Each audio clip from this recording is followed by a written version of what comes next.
Yep. Welcome into the base. Welcome. Episode 8, man. It's the inaugural episode of Leaving Behind Just the Audio podcast. We're going to the audio and visual joint, as we have mentioned. Tough first episode, man, with us losing to the Chargers tonight. If you've been following the podcast, I had on the podcast that we were going to win the first game, the second game, the third game, and the fourth game. Hell, I had us 7-1 by the trade deadline. Like dead ass, man. And we didn't went out there and put up that type of performance. Jawan Taylor, damn near 5 penalties by himself. What the fuck? Like, why do we still have this man? Why? Why is he still? Oh,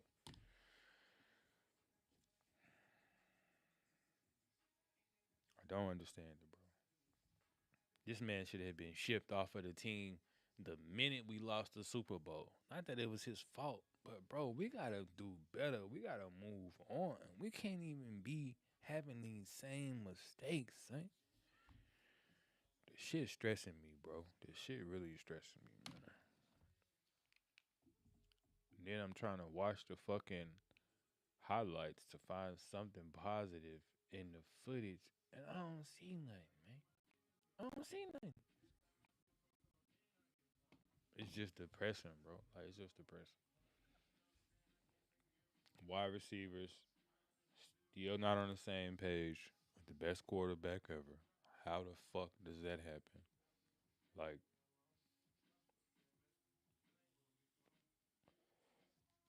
make it make sense, man. Make it make sense,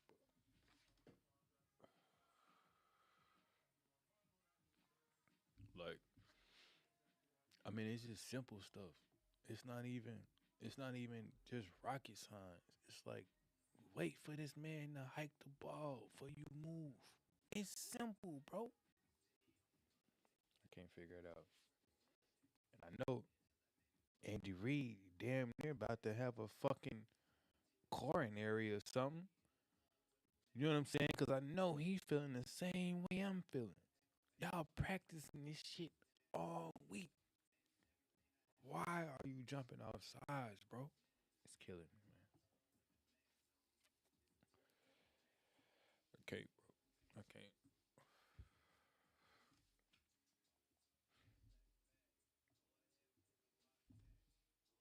You know, the Rook played solid. I ain't gonna say he just Trent Williams or nothing. Took his number. But I ain't just gonna say he got that type of trajectory from the the false start that he pulled, and I think he had 2 penalties. 2. Now you a rookie. You supposed to, you know what I'm saying? It's the first game. You played a lot of the preseason though, my boy. A lot. Enough for you to be competent out there with the situation. Eagles signed Zadarius Smith. I'm so fucking sick of this dude. The general manager of the Eagles, this man just make magic every seat. Like, what are you doing? This dude has been in his bag, bro, since they went to the Super Bowl and lost. He been calling everybody like, man, you the player we need to win this Super Bowl shit. Granted, when he made that call to Saquon, he hit that right tone, but it's a Darius Smith, bro, on the Philly D line. They don't even need him. I fuck with it though. I fuck with it. You know what I'm saying? I want the Chiefs to be having that same type of aggressiveness. You know, we just don't got that type of flexibility with players that we got, man. Anyway, we going up against the Eagles next week. So I guess they a part of this conversation, whether we like the shit or not. You understand? Like, these dudes is really like that.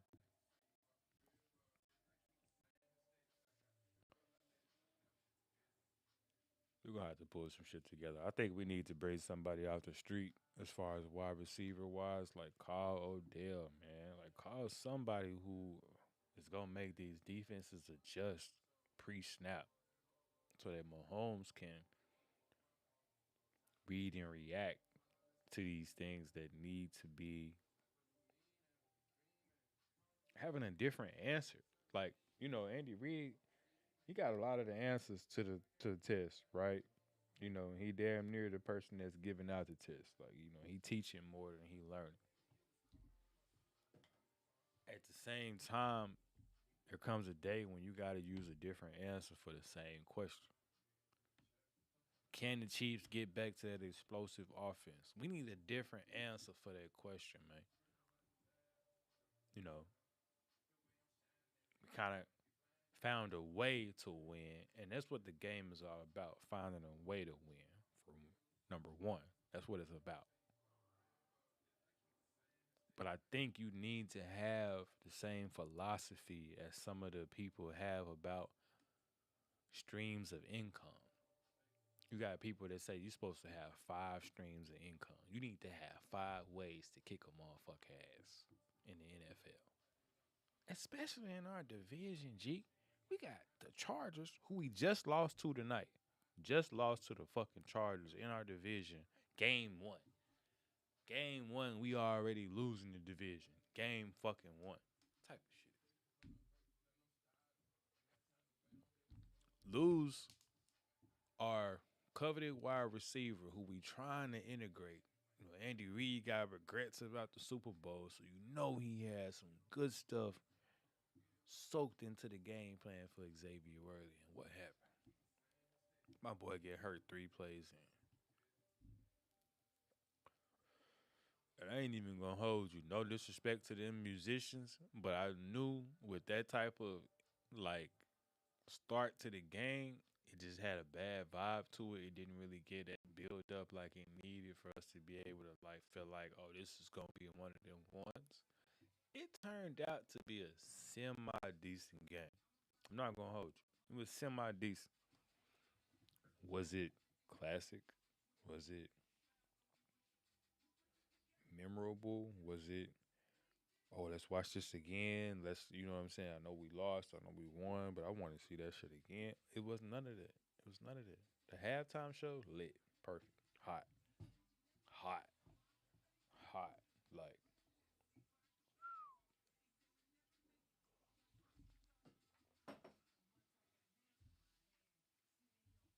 but do I feel like the game was on that same type of level? No, I don't. I really don't, man. The shit just hurt, bro.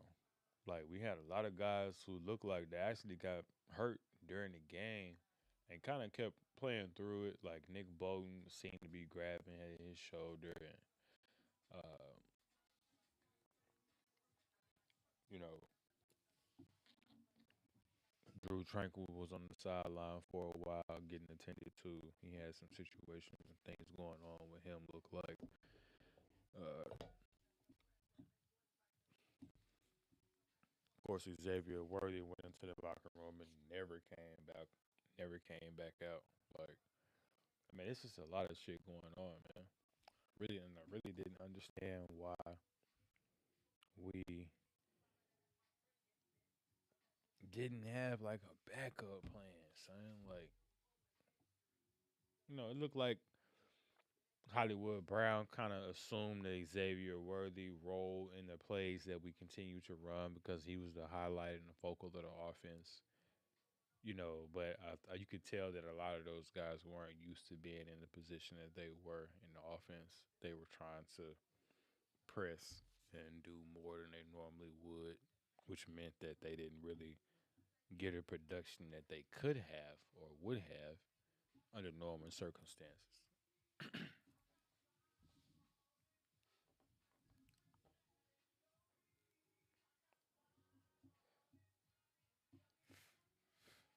It's just not the type of start you want to see to the season as a Chiefs fan.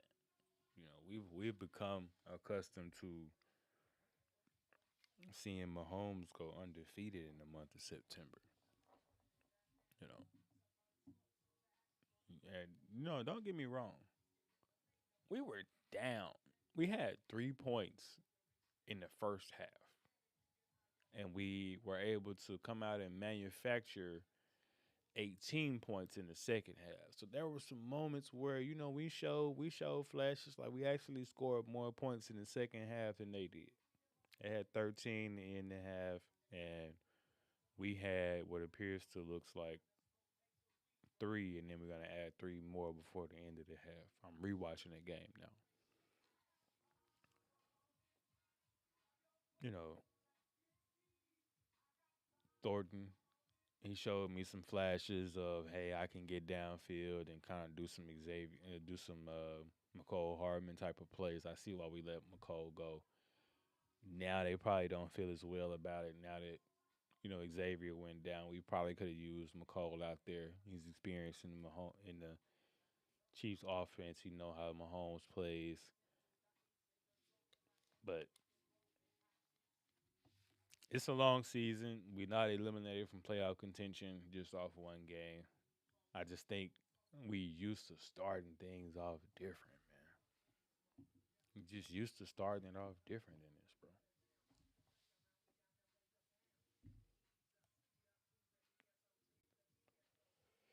Like for real.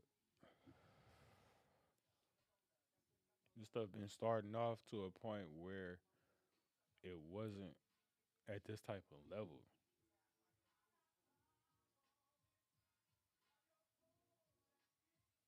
Like we actually looking like we're getting more in our own way than our opponents are.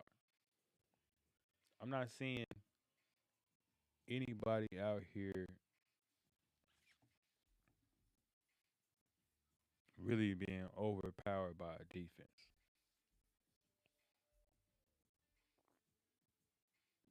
I'm not seeing it.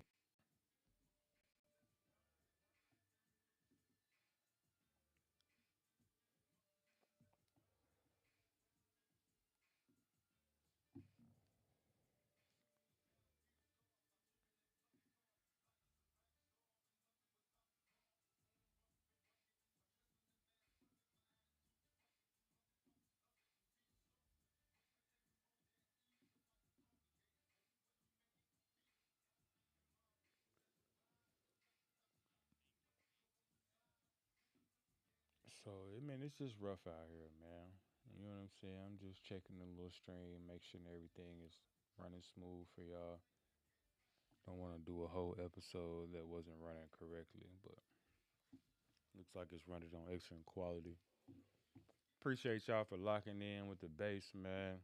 Been going through just kind of changing how the channel is brought to you, the content is brought to you. So we appreciate y'all for just kind of staying locked in with us.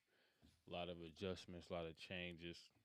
We kind of started off just doing the audio, but now that we've transitioned to being a talk show, I guess you can say, a couple little growing pains, couple of little, little learning moments.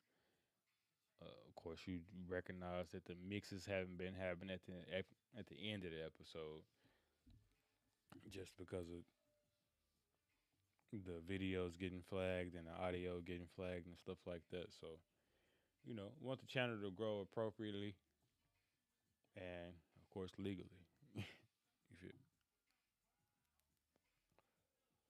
So look, though tonight's loss was fucked up. It was fucked up. Let's just call it what it was fucked up. Let's call it what it is.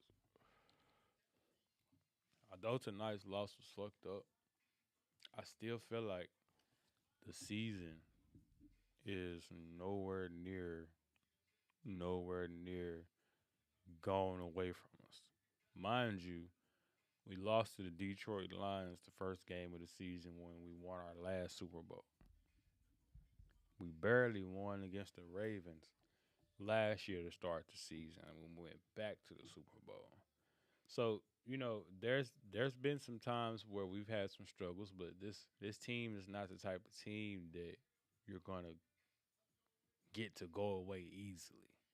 We had arguably one of the worst first half in Mahomes starting quarterback history. No touchdown score. It was just field goals, two field goals. Half ended 13-6.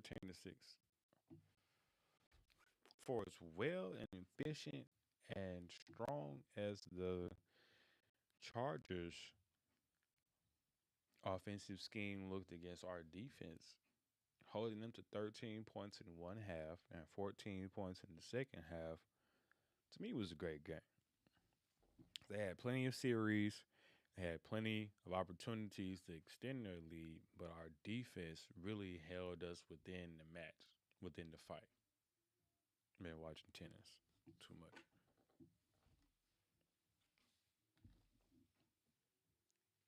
So for the most part, man, I think we straight. I think we straight. We got the Eagles next week, which might be another tough test. But the way they just played the Cowboys, I think the Eagles have proven that they're not the same team that we just seen in the Super Bowl. I mean, they lost a lot of key pieces. They lost a lot of, starters and depth. I think they had an injury during the game from one of their starters. So they're not the same as Philly. Of course, you can't go back and play the Super Bowl over again. And so, even when you win, you feel like, we won, but we didn't beat the guys that beat us. We didn't get to go back at those motherfuckers that took us down 40-22. Made us look like we was playing against the Tampa Bay Buccaneers again, and we didn't belong to be on the same field with Tom Brady.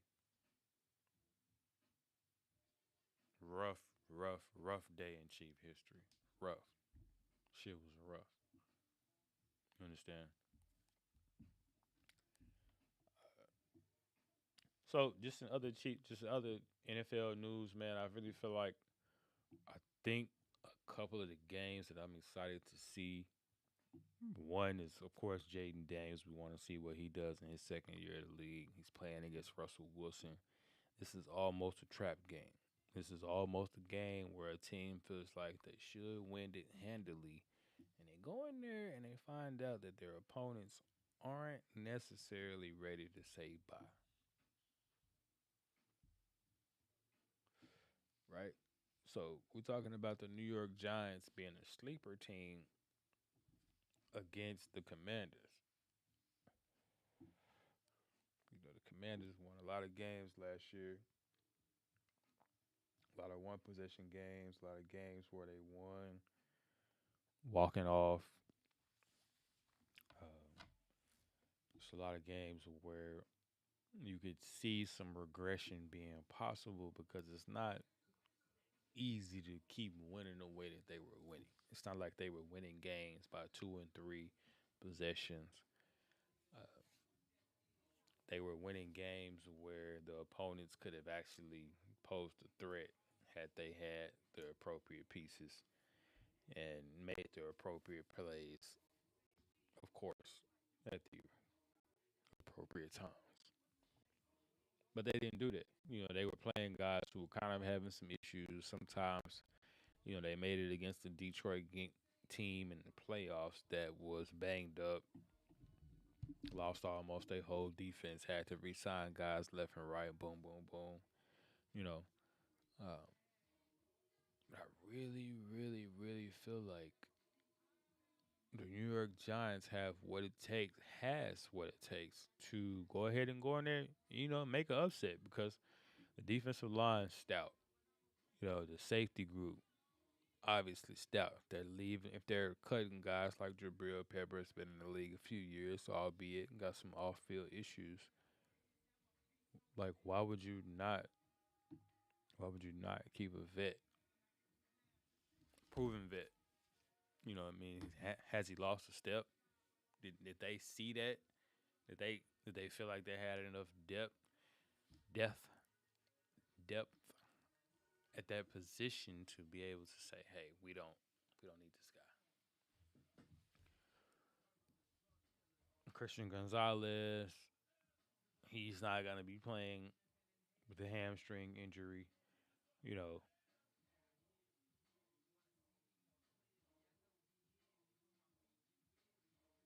it's just not necessarily. Well, I think I'm mixing up the teams. The New York Giants they don't have Jabril Peppers. He plays for the Patriots, but they dropped him. The New York Giants have a I want to say they got a couple of cats in their backfield. I want to say they got Xavier McKinney, if I'm not tripping. Uh, but the D line is really where it's at. You know, Abdul Carter, Dexter Lawrence in the middle. You got Kayvon Thibodeau on the opposite side of Abdul Carter. You got some dogs, like you got some real dogs on that New York Giants defensive line, and that's really where they start to regain position of their division. Correct, like when they beat Tom Brady in those Super Bowls, they had massive defensive line. Jason Tuck, you know what I'm saying? Guys that Pete JPP, Jason Pierre-Paul, goons, real goons. Even on the offensive line, just real goons. Running back 6'7", 200 plus pounds. Brandon Jacobs, a running back. New York wants to beat you up. Big bodies, physicality, right? Uh, so that's one of the games I'm interested in seeing. Of course, we all locked into the Steelers versus Jets, 1 p.m. early game. I really see Justin Fields making his impact be felt on both teams because the Steelers wanted to keep Justin Fields, but he went ahead and went on out to the Jets. He decided to say, "Hey, I'm going to go ahead and get this Jet money." You know, I don't want to play for an organization that decided to sit me for Russell Wilson when I was clearly better than Russell Wilson. So y'all obviously don't want my play style. So you don't need to have me in a season where you ain't got Russell Wilson. You don't need to have me no more. I mean, I understand I'm a younger option in Justin Fields, than Russell Wilson would have been. So you might feel like, hey, you got to watch Russell. We want you to play like Russell and be you. That's not who Justin Fields is. Let Justin Fields play his game and you build around his strengths instead of saying, "Oh, hey, Justin, be this guy, be that guy. Hey, be the new Big Ben." No, it's not how this going. Be Justin Fields, take it or leave. So I applaud him for leaving, doing his thing. But the NFL scheduling this game against his former team was just something that was just kind of out of his control. But I feel like it's to his advantage because now we get to see him probably against one of the toughest defenses that he's probably ever gone against. I mean, TJ Watt, two solid corners in Jalen Ramsey and Darius Slay. Older guys, but it's game one. Nobody hurt. Okay. They got to get this Cam Hayward contract situation worked out. I mean, it's basically Saturday. It's 12:39 a.m. It's Saturday. The game tomorrow. The game is in what? 36 hours? 36. Player. 12 hours from now, it'll be noon Saturday. 24 more hours from there. 36 hours in total. It's game time. We down to hours, my boy, and this dude contract ain't been resolved. But will he play? It's yet to be seen, man. I don't know what's gonna happen, but I feel like Steelers might be able to work it out without him. I mean, it's Justin Fields. He's not going to play a traditional quarterback game. You need somebody that can get out of the pocket anyway. You need somebody that can QB spot anyway. So you need more mobile guys, younger guys. The Jets, I can't recall if they re-signed Brees Hall or if he was already under contract, so that's why he didn't get an extension. But I feel like he's still there. I feel like he gonna get the ball. You understand? But still a containable running back. They're gonna run between. They're gonna run outside the tackles, not between the tackles. They just lost their right tackle, I believe, and Elijah Vera Tucker. He was either a guard or a tackle, but it's a lot of moving parts up there with the Jets. So I feel like it might be a close game, but you know, the lack of just an explosive offense by the Pittsburgh Steelers might be their Achilles heel, albeit that they have a great defense. You still need to put some points up on the board because defense has been mitigated to some degree by the NFL. There's less physicality, there's less violence on the defensive end where the offense can't really sustain long seasons and or games from a more violent defense.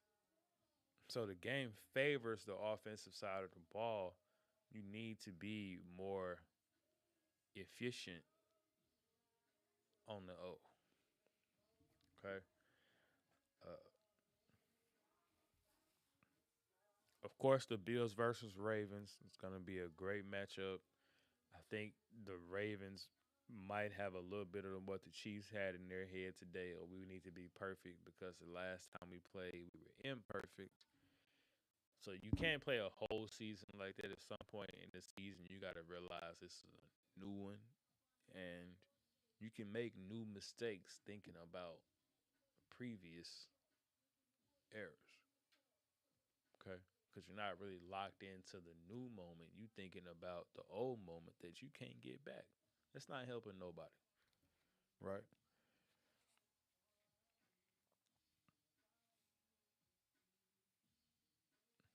So uh, having the NFL Sunday ticket, I'll be able to watch all of the games and be able to give y'all my reactions to everything that I'm able to witness. Because of course, you can only pay attention to so much at one time.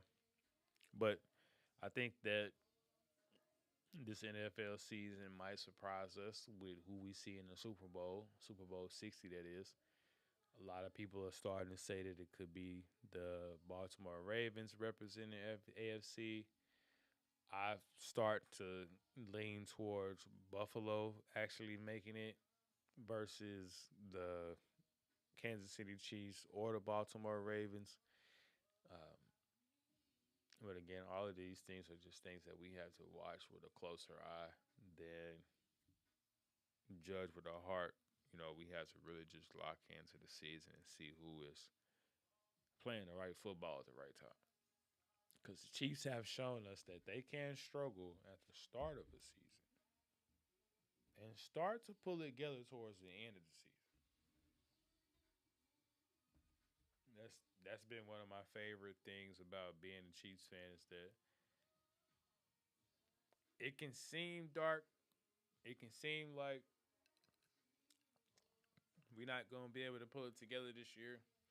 All of these things can be seemingly showing us all of the red flags all at once.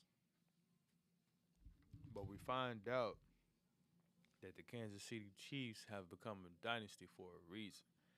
Not because of what they actually are capable of, but what they believe they're capable of and what that allows them to achieve. Okay?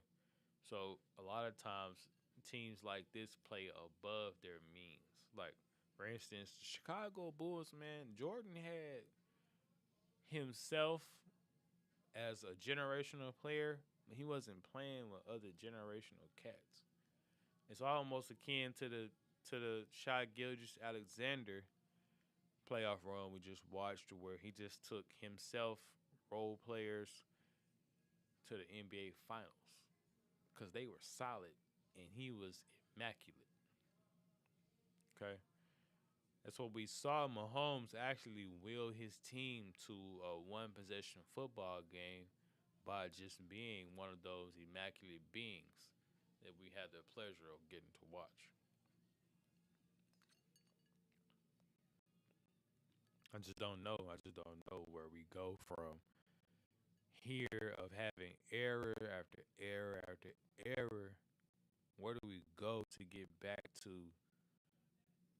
where we wasn't even thinking about what could happen before a pre-snap, post-snap? We wasn't thinking about that, man. We was thinking about who gonna get this ball on this 40-yard bomb? Who gonna get the ball on this little screen pass that go for 60? Who gonna get the ball on one of these little gadget trick plays Andy Reid run down there in the red zone? Like, what's gonna happen? I really applaud Travis Kelsey for getting into Jawan Taylor's face, man, because I wanted to get in here. Like, when Mahomes went out there and got that first down and lowered the shoulder on that safety and let him have it, let him know who he was, number 26. Yeah, he really was taking out his frustration from Jawan Taylor's bullshit. I'm not playing, man. Like, he really was taking out his frustration, bro. So, look, it's been another episode of the base, man. We ain't gonna rock this thing too long, sitting up here complaining about one game. We're gonna go ahead and remain Chiefs Nation. The Chiefs Kingdom is still strong. Ain't nobody came for the throne except for them weak ass Eagles, and we got they bitch ass next week. So check this out. Lock back in with us for week 2 reaction of the game. Dre Fly 365, man. Follow us on all social